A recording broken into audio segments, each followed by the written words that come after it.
Hey Cancer, this is Perrymore Tarot's daily reading for March 5th, 2025. This is for Cancer. Last shuffle for Cancer. Man, I keep saying February. You know how many takes added? Whew. Okay, so conflict here and victim mentality. Oh, they're saying that the conflict is, there's going to be a conflict here. You gotta get moving. You got to get moving on something. And you need to be grateful for what's coming up ahead. Stop worrying that you won't be accepted. Stop worrying that,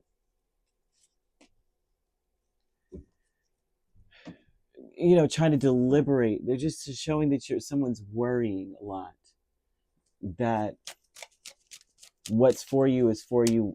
What's for you won't be there, right? It'll pass you by. If I don't hurry up, it won't be there. And Spirit's like, it will be there, but you got to get a move on and choose what you want now. You can't, you may feel like things are sprung on you. You may feel like no one takes you seriously. Like it's just, things are just sprung on you, right? The conflict is the Two of Cups, Ace of Cups, Eight of Cups, and Seven of Wands. The conflict will be that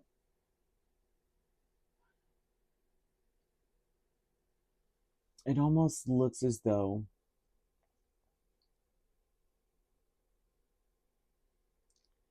you are defending yourself. Something happens here where there's like a meeting of the minds, or someone comes towards you and it's like you have to let them down. You may feel, it's almost as though you may feel like someone's trying to force you to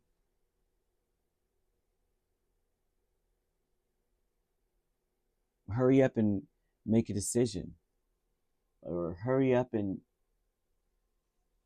something. They may not be trying to force you, but I just feel someone who feels a little bit forced. They may not be actually doing it, it's just the feel. It's like, gosh, do I have to? But the conflict would be defending yourself, saying, I need to choose a different path. You may not be confident in some of the choices that you made, but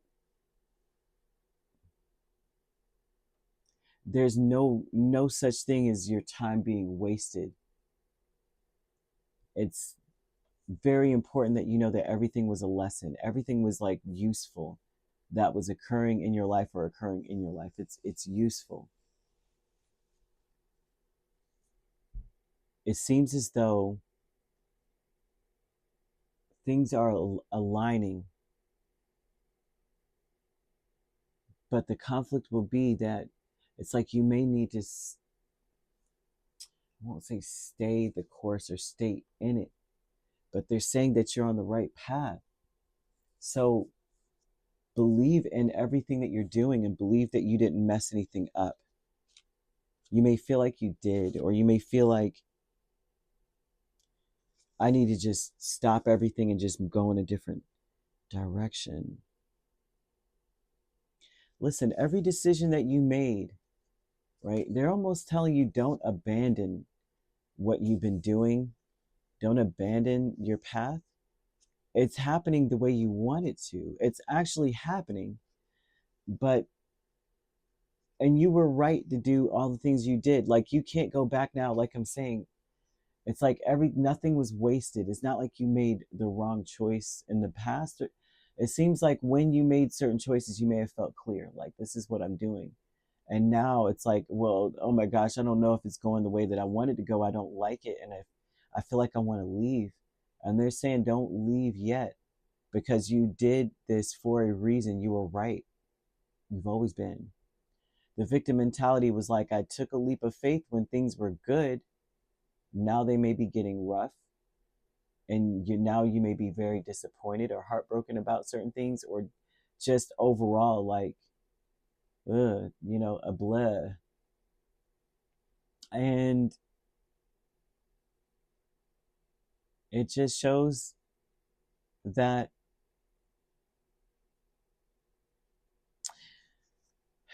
you may feel like, I shouldn't be making decisions when things are good.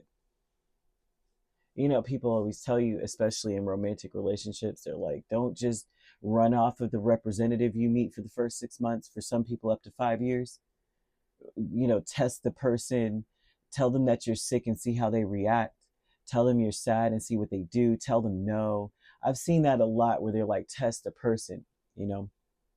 And so there's something about saying, I feel like I'm always enticed by the happy moments and the good times and the representative of a situation.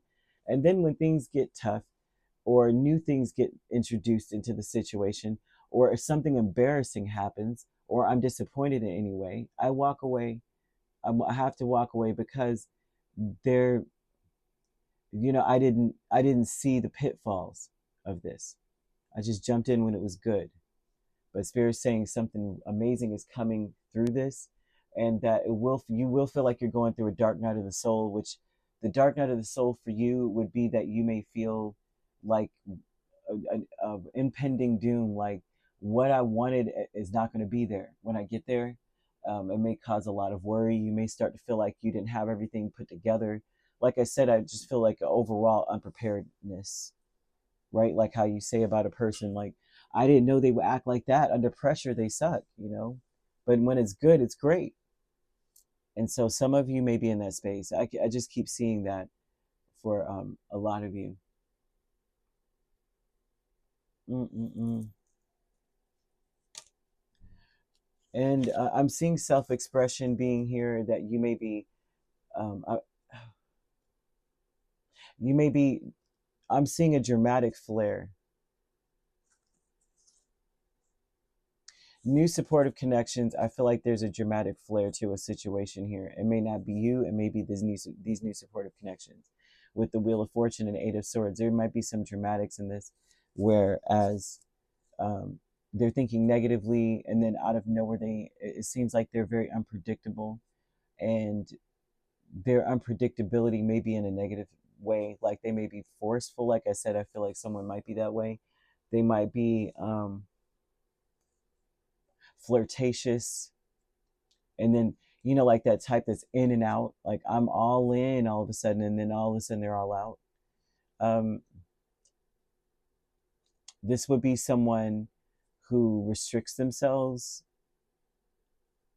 Yeah, whoever this is, the conflict would be that they may be wishy-washy. That may make you want to pull up everything and walk away. Now, this doesn't have to be romantic, although that's definitely a factor. But this also could be someone that, like you're working with. This could be someone who's saying that I got your back, what do you need? But then there's just so negative.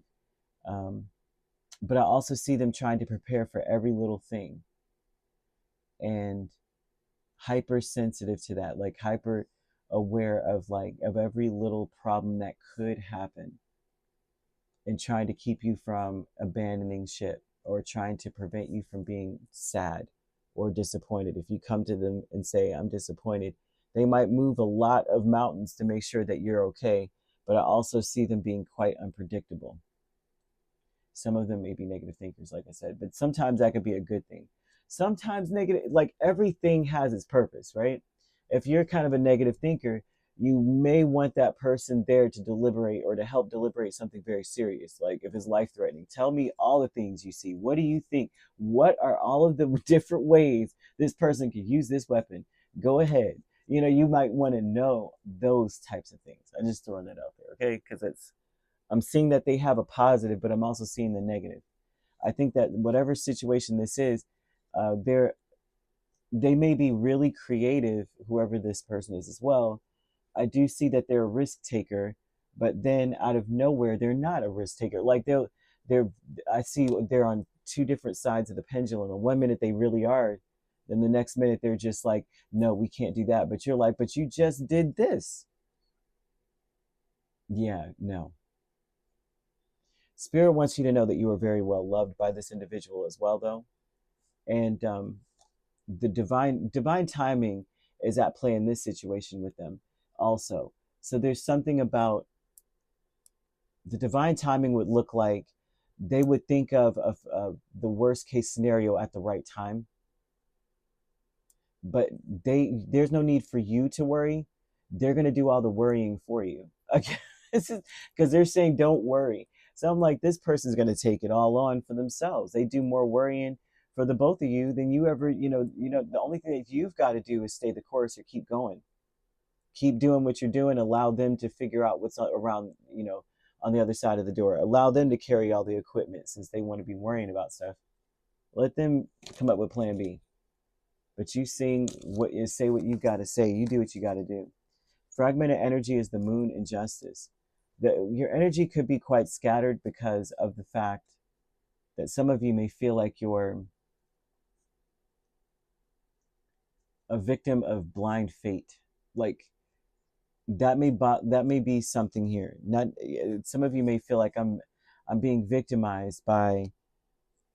It's like I don't know what's up ahead. This reminds me, I kid you not, I don't know how old y'all are, but I'm definitely getting up there. But when I was younger, right, back in the day, you had HBO, you had cable, and HBO used to have short movies that they would play in between movies. And so there was one that I never forgot, and it's coming up for me right now, where I believe it was like the pre-existence, where before you come to this earth, like the counseling that you would receive or the steps you would go through to be born again.